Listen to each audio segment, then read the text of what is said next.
Hey, and welcome to Michelle Reads the Bible. This is my channel, and you are welcome here. We are reading today from the New Revised Standard Version, and we are starting a new book today, the Book of Job. The character of Job, the Book of Job, it's kind of a well-known story. The author is not necessarily known. There are some that say that perhaps Moses wrote it. It's part of the wisdom and poetry books in the Bible. And, you know, it's the story of a guy who loses everything and then is asking the questions why and wrestling with his knowledge of God and what has been happening and trying to reconcile the two amidst perhaps well-meaning friends who don't quite get it, and so on and so forth. So today we are going to start Job, and we're going to read the first 3 chapters, and then we'll jump into the New Testament, our Psalms and our Proverbs. Okay? There was once a man in the land of Uz whose name was Job. That man was blameless and upright, one who feared God and turned away from evil. There were born to him 7 sons and 3 daughters.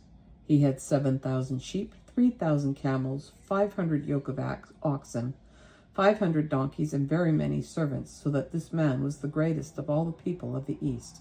In other words, he was very wealthy by these standards of the day. His sons used to go and hold feasts in one another's houses in turn, and they would send and invite their 3 sisters, to eat and drink with them. And when the feast days had run their course, Job would send and sanctify them, and he would rise early in the morning and offer burnt offerings according to the number of them all. For Job said, "It may be that my children have sinned and cursed God in their hearts." And this is what Job always did. Oh my goodness. One day, the heavenly beings came to present themselves before the Lord, and Satan also came among them. And the Lord said to Satan, "Where have you come from?" Satan answered the Lord, "From going to and fro on the earth, and from walking up and down on it." And the Lord said to Satan, "Have you considered my servant Job? There is no one like him on the earth, a blameless and upright man who fears God and turns away from evil." Then Satan answered the Lord, "Does Job fear God for nothing? Have you not put a fence around him and his house and all that he has on every side? You have blessed the work of his hands, and his possessions have increased in the land. But stretch out your hand now and touch all that he has, and he will curse you to your face." The Lord said to Satan, "Very well, all that he has is in your power. Only do not stretch out your hand against him." So Satan went out from the presence of the Lord. One day, when his sons and daughters were eating and drinking wine in the eldest brother's house, a messenger came to Job and said the oxen were plowing and the donkeys were feeding beside them. And the Sabaeans fell on them and carried them off and killed the servants with the edge of the sword. I alone have escaped to tell you. While he was still speaking, another came and said, "The fire of God fell from heaven and burned up the sheep and the servants and consumed them. I alone have escaped to tell you." While he was still speaking, another came and said, "The Chaldeans formed 3 columns, made a raid on the camels and carried them off and killed the servants with the edge of the sword. I alone have escaped to tell you." And while he was still speaking, another came and said, "Your sons and daughters were eating and drinking wine in their eldest brother's house. And suddenly a great wind came across the desert, struck the 4 corners of the house, and it fell on the young people, and they are dead. I alone have escaped to tell you." Then Job arose, tore his robe, shaved his head, and fell on the ground and worshipped. He said, "Naked I came from my mother's womb, and naked I shall return there. The Lord gave, and the Lord has taken away. Blessed be the name of the Lord." In all this, Job did not sin or charge God with wrongdoing. One day the heavenly beings came to present themselves before the Lord, and Satan also came among them to present himself before the Lord. And the Lord said to Satan, "Where have you come from?" Satan answered the Lord, "From going to and fro on the earth and from walking up and down on it." And the Lord said to Satan, "Have you considered my servant Job? There is no one like him on the earth, a blameless and upright man who fears God and turns away from evil. He still persists in his integrity, although you incited me against him to destroy him for no reason." Then Satan answered the Lord, "Skin for skin. All that people have they will give to save their lives. But stretch out your hand now and touch his bone and his flesh, and he will curse you to your face." And the Lord said to Satan, "Very well. He's in your power, only spare his life." So Satan went out from the presence of the Lord and inflicted loathsome sores on Job from the sole of his foot to the crown of his head.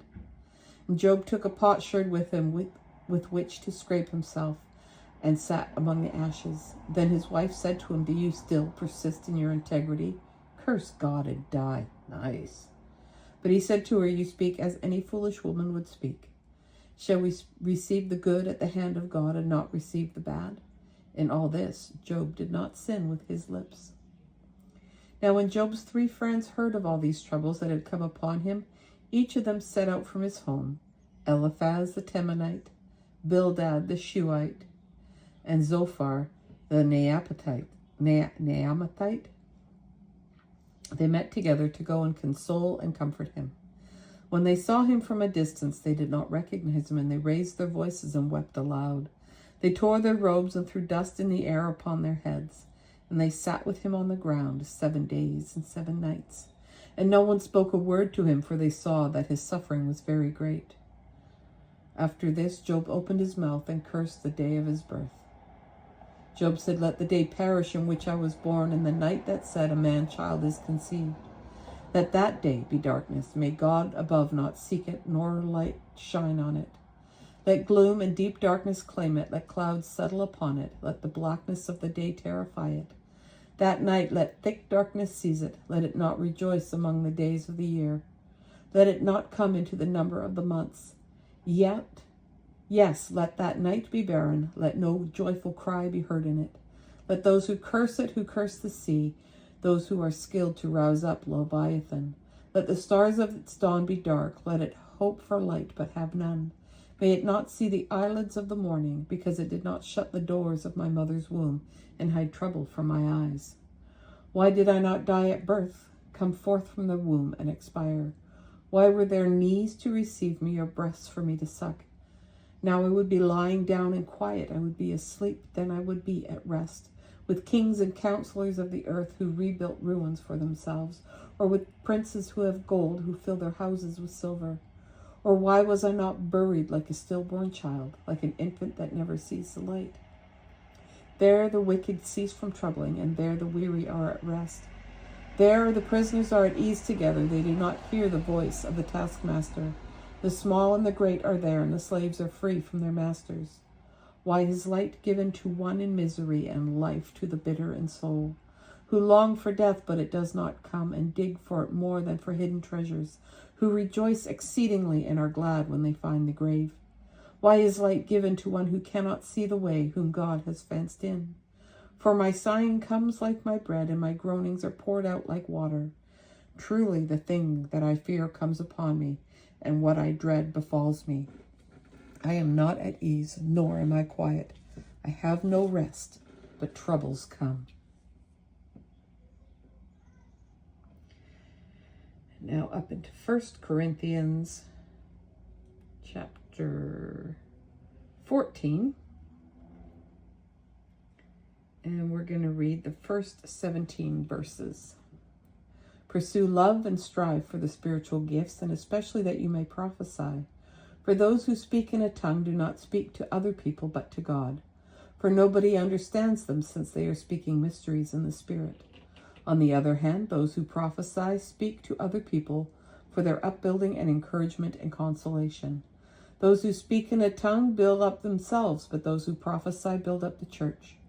Now I would like all of you to speak in tongues, but even more to prophesy. One who prophesies is greater than one who speaks in tongues, unless someone interprets, so that the church may be built up. Now, brothers and sisters, if I come to you speaking in tongues, how will I benefit you? unless I speak to you in some revelation or knowledge or prophecy or teaching. It is the same way with lifeless instruments that produce sound, such as the flute or the harp. If they do not give distinct notes, how will anyone know what is being played? And if the bugle gives an indistinct sound, who will get ready for battle? So with yourselves, if in a tongue you utter speech that is not intelligible, how will anyone know what is being said?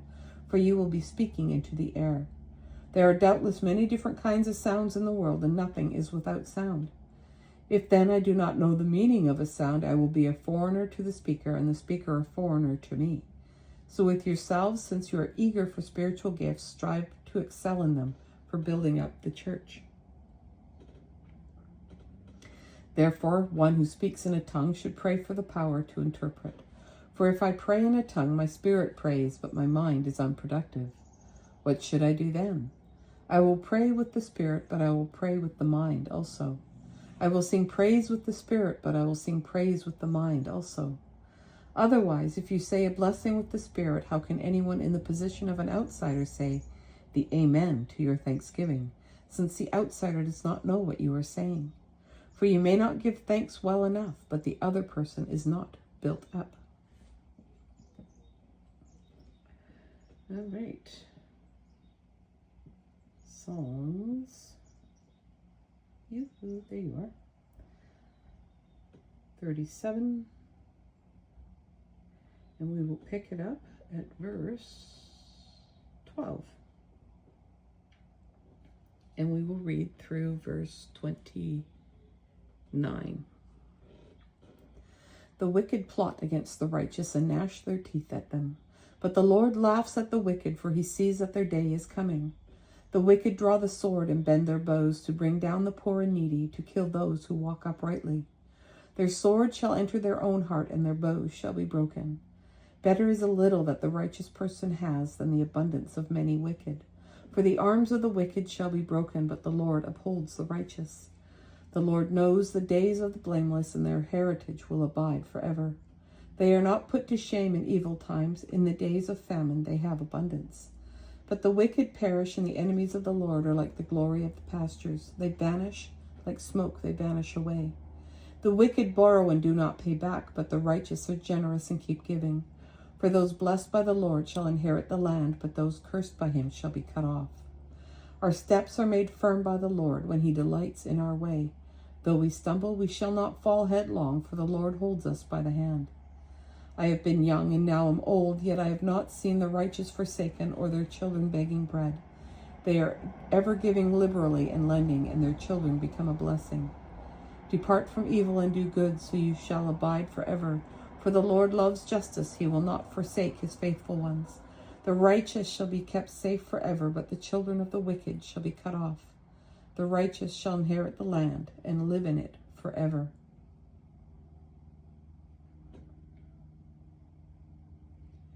And our proverb comes from Proverbs 21, verses 25 and 26.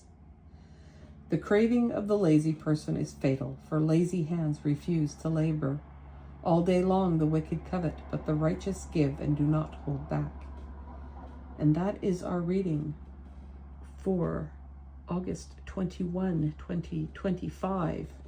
And I'm so glad you joined me for it. I hope you have an awesome day. Take care, and I'll catch you on the next one. Bye for now.